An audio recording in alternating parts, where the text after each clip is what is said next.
આગળ વાત કરીએ મહત્વના સમાચારની તો જયેશ રાદડિયાએ ભેળસેળિયાઓને ચીમકી ઉચ્ચારી છે।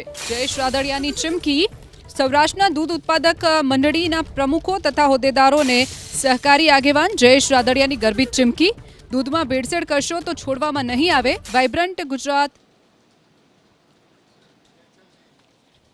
તો જયેશ રાદડિયાએ ચીમકી ઉચ્ચારી છે। દૂધમાં ભેળસેળ કરનાર તત્વોને સહકારી આગેવાન જયેશ રાદડિયાની ચેતવણી, જો દૂધમાં ભેળસેળ કરી તો તમારી ખેર નથી। સૌરાષ્ટ્રના દૂધ ઉત્પાદકો મંડળીના પ્રમુખો અને હોદ્દેદારોને આ ગર્ભિત ચીમકી આપવામાં આવી છે।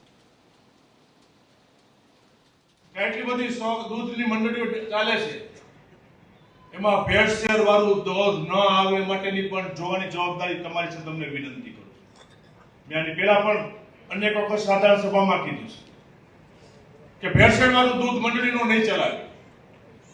અનેક મંડળીઓ બંધ કેસત કરવી પડશે તો કરશું, એમાં કે રાજકીય બોલી ભલામણો નહીં આજે ચલાવતા નથી।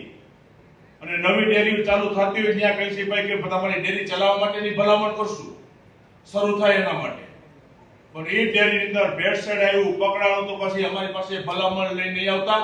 એક બેંકના ચેરમેન તરીકે કહું છું કે દૂધની અંદર ભેળસેળ આજે નહીં આવે, કાલે નહીં આવે। કારણ કે દૂધ લાખો લોકોના ભવિષ્ય સાથે આરોગ્ય સાથે ચેડા કરવાના પાપમાં આપણે નથી પડવું।